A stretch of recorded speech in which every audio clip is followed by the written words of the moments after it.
Hello friends, ಇವತ್ತಿನ ವಿಡಿಯೋದಲ್ಲಿ ನಾನು ನಿಮಗೆ ಢೋಕ್ಲಾ ಮಾಡಿ ತೋರಿಸ್ತಾ ಇದ್ದೀನಿ. ನೋಡಿ, ಇದು ತುಂಬ ಚೆನ್ನಾಗಿರುತ್ತೆ ಹಾಗೂ ಟೇಸ್ಟಿನೂ ಇರುತ್ತೆ. ಮಕ್ಕಳು ತುಂಬ ಇಷ್ಟಪಟ್ಟು ತಿಂತಾರೆ. 1 ಕಪ್ ಆಗುವಷ್ಟು ಕಡಲೆ ಹಿಟ್ಟು, ಒಂದು ಅರ್ಧ ಸ್ಪೂನ್ ಆಗುವಷ್ಟು ಉಪ್ಪು, 1 ಸ್ಪೂನ್ ಆಗುವಷ್ಟು ಸಕ್ಕರೆ, ಒಂದು ಅರ್ಧ ಸ್ಪೂನ್ ಆಗುವಷ್ಟು ಅರಿಶಿನ ಇದನ್ನು ಚೆನ್ನಾಗಿ ಮಿಕ್ಸ್ ಮಾಡ್ಕೋಬೇಕು. ನೋಡಿ, ಇಲ್ಲಿ ನಾನು ಮಾಡ್ಕೋತಾ ಇದ್ದೀನಿ. ಇದೇ ಥರ ಚೆನ್ನಾಗಿ ಮಿಕ್ಸ್ ಮಾಡ್ಕೋಬೇಕು. ಗಂಟುಗಳಾಗದೇ ಇರೋ ಥರ ಮಿಕ್ಸ್ ಮಾಡ್ಕೋಬೇಕು. ಈಗ ಇದಕ್ಕೆ ಸ್ವಲ್ಪ ನೀರು ಹಾಕಿ ಕಲಿಸ್ಕೋಬೇಕು. ನೋಡಿ, ಚೆನ್ನಾಗಿ ಗಂಟಾಗದೇ ಇರೋ ಥರ ಇದನ್ನು ಮಿಕ್ಸ್ ಮಾಡ್ಕೋಬೇಕು.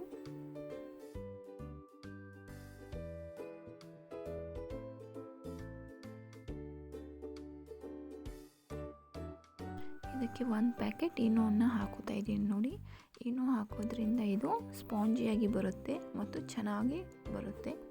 ಈನೋ ಹಾಕಿದ ತಕ್ಷಣ ಚೆನ್ನಾಗಿ ಮಿಕ್ಸ್ ಮಾಡ್ಕೋಬೇಕು. ಒಂದೇ ಡೈರೆಕ್ಷನಲ್ಲಿ ಮಿಕ್ಸ್ ಮಾಡ್ಕೋತಾ ಹೋದರೆ ಚೆನ್ನಾಗಿ ಬರುತ್ತೆ. ಇದೆಲ್ಲ ಮಿಕ್ಸ್ ಆದ ತಕ್ಷಣ ಇದನ್ನು ಒಂದು ಕೇಕ್ ಸ್ಟಿನ್ನಲ್ಲಿ ಹಾಕ್ತಾಯಿದ್ದೀನಿ ಸ್ಟೀಮ್ ಮಾಡೋದಕ್ಕೆ.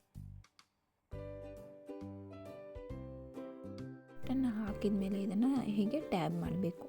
ಅಂದರೆ ಇದರಲ್ಲಿ ಏನಾದರೂ ಬಬಲ್ಸ್ ಇದ್ದರೆ ಅದು ಚೆನ್ನಾಗಿ ಬರೋದಿಲ್ಲ. ನಾನೊಂದು ಕುಕ್ಕರ್ನಲ್ಲಿ ನೀರನ್ನು ಹಾಕಿ ಸ್ಟೀಮ್ ಮಾಡೋಕ್ಕಿಟ್ಟಿದ್ದೆ. ಅಲ್ಲಿ ಇದನ್ನು ಸ್ಟೀಮ್ ಆಗೋಕ್ಕೆ ಇಡ್ತಾಯಿದ್ದೀನಿ. ಇದನ್ನು 10ರಿಂದ 15 ನಿಮಿಷ ಇಡಬೇಕು. ಇಟ್ಟಾದ ನಂತರ ನೋಡಿ, ಇದು ಚೆನ್ನಾಗಿ ಬಂದಿದೆ. ಇದನ್ನು ಒಂದು ಪ್ಲೇಟಿಗೆ ಹಾಕಿ ತೋರಿಸ್ತಾ ಇದ್ದೀನಿ. ನೋಡಿ, ಈ ಥರ ಹಾಕಿ ನೋಡಿ ಎಷ್ಟು ಚೆನ್ನಾಗಿ ಬಂದಿದೆ. ಇದು ತುಂಬ ಸ್ಪಾಂಜಿಯಾಗಿದೆ.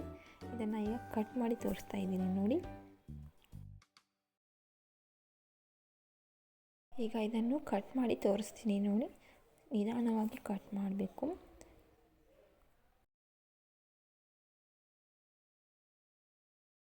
ಪ್ಯಾನನ್ನು ಇಟ್ಕೊಂಡಿದ್ದೀನಿ. ಪ್ಯಾನಲ್ಲಿ ಸ್ವಲ್ಪ ಎಣ್ಣೆಯನ್ನು ಹಾಕೋತಾ ಇದ್ದೀನಿ. ಎಣ್ಣೆಗೆ ಸಾಸಿವೆ, ಹಸಿಮೆಣಸು, ಉಪ್ಪು, ನಿಂಬೆ ರಸ, ಸಕ್ಕರೆಯನ್ನು ಹಾಕಿ ಆಮೇಲೆ ಕೊನೆಗೆ ನೀರನ್ನು ಹಾಕಿ ಒಂದು ಸಿರಪನ್ನು ರೆಡಿ ಮಾಡಿಟ್ಕೋತಾ ಇದ್ದೀನಿ. ನೋಡಿ, ಮಾಡಿರೋ ಸಿರಪನ್ನು ಢೋಕ್ಲಾದ ಮೇಲೆ ಹೀಗೆ ಹಾಕೋಬೇಕು. ಹೀಗೆ ಹಾಕೋದ್ರಿಂದ ಎಲ್ಲ ಟೇಸ್ಟ್ ಢೋಕ್ಲಾ ಹೀರ್ಕೊಳ್ಳುತ್ತೆ. ಆಗ ಟೇಸ್ಟ್ ಬರುತ್ತೆ ಢೋಕ್ಲಾ ತುಂಬಾ. ನೋಡಿ, ಢೋಕ್ಲಾ ಎಷ್ಟು ಚೆನ್ನಾಗಿ ಬಂದಿದೆ.